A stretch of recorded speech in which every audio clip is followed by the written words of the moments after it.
बदतमीज बहू। सभ्यता से भरपूर शास्त्री परिवार की इकलौती बेटी मोहिनी को बचपन में ही पढ़ाई के लिए विदेश भेज देते हैं, जहां से वो सालों बाद ग्रेजुएशन पूरी करके इंडिया वापस आती है, जो अब संस्कार, सभ्यता, संस्कृति जैसी चीजों से कोसों दूर होती है। एक सुबह मोहिनी शॉर्ट ड्रेस पहने, कानों में हेडफोन लगाए जोर जोर से इंग्लिश गाने गाती हुई घर में घूम रही होती है। सुबह सुबह भगवान का नाम लेते हैं, राक्षसों की तरह चिल्लाते नहीं। पॉप्स, आपको अच्छे गाने की बिल्कुल समझ नहीं है, so take a chill pill. अरे मोहिनी, पापा से ऐसे बात करते हैं क्या? सारी तमीज भूल गई हो?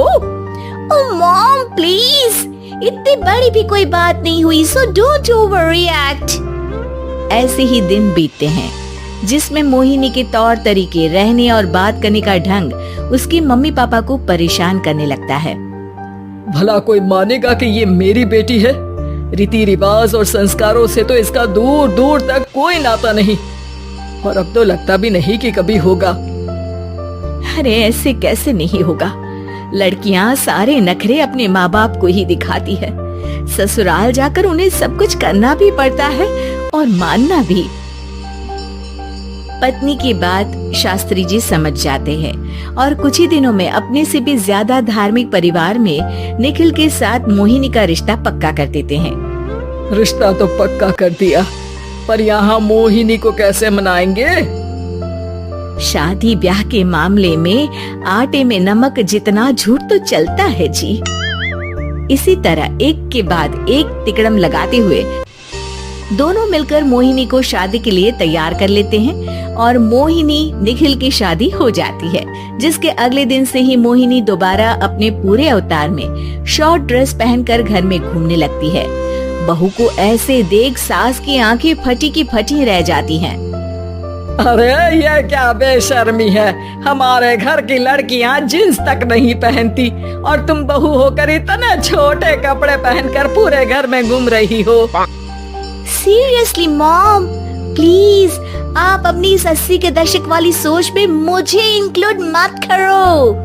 हाय तौबा, एक तो बेशर्मी दिखाती है, ऊपर से सास के साथ जुबान भी लड़ाती है।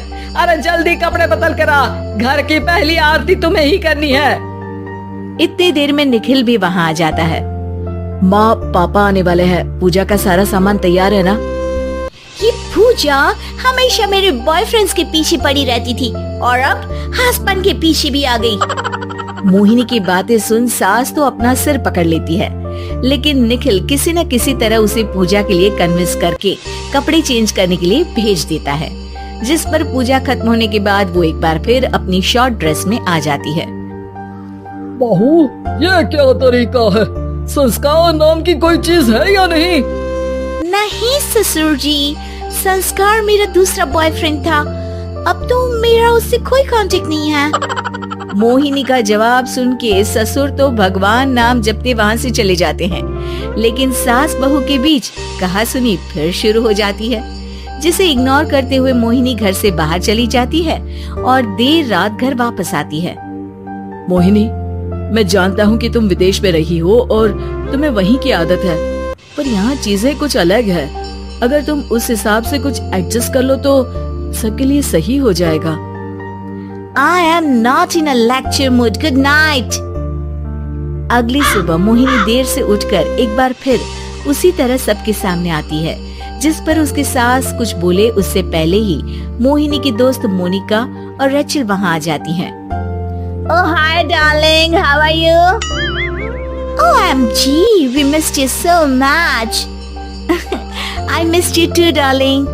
राम राम, इन्होंने तो तुमसे भी छोटे कपड़े पहने हैं। अरे तुम लोगों के अंदर कोई शर्म लिहाज बाकी भी है या सब बेच खाई? मोहिनी, तुम्हारी मेड कुछ ज्यादा नहीं बोलती? इस पर मोहिनी की दोस्त उसकी सास का मजाक बनाने लगती है, जिसे सुन निखिल उन्हें जवाब देते हुए कड़वे शब्द सुना देता है और वो सुन के वो दोनों तो मुंह बनाए वहाँ से चली जाती है, लेकिन गुस्से से लाल मोहिनी वहीं खड़ी निखिल को घूरती रहती है। घूर क्या रही हो? तुमसे शादी की ये सोचकर कि विदेश में पढ़ी लिखी हो, घर में कोई पॉजिटिव चेंज लाओगी, अपनी करियर के लिए एम्बिशियस होगी, पर अपने इस बिहेवियर से उस पढ़ाई के साथ साथ अपने मम्मी पापा के नाम को भी डुबो रही हो। अगर तुम्हें ऐसे ही हाल रखना है तो यहाँ रहने की कोई जरूरत नहीं है। निखिल की बातें सुनकर मोहिनी रोते हुए घर छोड़कर अपनी मम्मी पापा के पास वापस आ जाती है। ससुराल में सब कुछ ठीक तो है? वो अपने आप को समझते क्या है? मोहिनी पर चिल्ला रहे? मैं क्यों उसके इशारों पर चलूं? मैं अपनी लाइफ अपने तरीके से जीना चाहती हूँ और वो ना आप लोगों को मंजूर था और ना ही उन्हें है। तुम यहाँ नहीं रह सकती। अपने पापा की बात सुन के मोहिनी हैरान रह जाती है। हाँ, तुमने बिल्कुल सही सुना। अगर तुम्हें अपने इस घमंड, बेशर्मी और बदतमीजी में ही जीना है तो तुम यहाँ भी नहीं रह सकती। बेटी, मैं मानता हूँ हमारे यहाँ रीति रिवाज बहुत मायने रखते हैं और हमने उन्हीं के ओवरडोज से बचाने के लिए तुम्हें विदेश भेजा था। एक लड़की जो शादी करके घर और बच्चे संभालती है, उससे तुम अपने आप को ज्यादा समझ सको इसके लिए भेजा था। तुम उससे ज्यादा समझो और बनो, पर तुम तो किसी दूसरी ही ट्रेन में चढ़ गई बेटा। उसके मम्मी पापा बहुत देर तक मोहिनी को सारी बातें समझाते हैं, जिन्हें सुनकर मोहिनी को अपनी गलती का एहसास होता है। वो जॉब ज्वाइन कर लेती है और ससुराल वापस आकर उन्हें मॉडर्न बनाती है और खुद भी कुछ रिवाज सीखते हुए खुशी से रहने लगती है।